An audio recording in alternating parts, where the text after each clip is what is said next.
शेतकरी मित्रांनो नमस्कार. तुम्ही जर संत्रा पिकाला शेणखत देत असाल तर ते किती दिल्या गेलं पाहिजे आणि त्याचा पुरेपूर फायदा आपल्या पिकाला होऊन झाडामध्ये स्टोरेज वाढला सुद्धा पाहिजे. मग यासाठी आपण शेणखत किती द्यावं?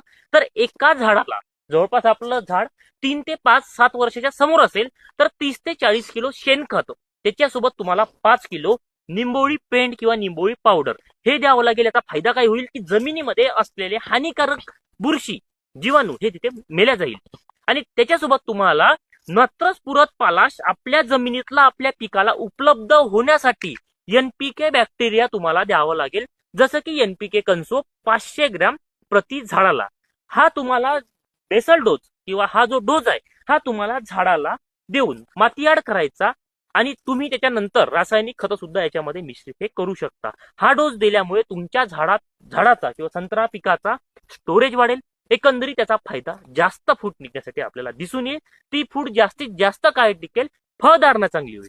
संत्रा पिकामध्ये प्रश्न असेल तर कमेंटमध्ये विचारा आणि अन्य माहितीसाठी फॉलो करून घ्या. हा व्हिडिओ जास्तीत जास्त शेतकऱ्यांपर्यंत शेअर नक्की करून घ्या. धन्यवाद.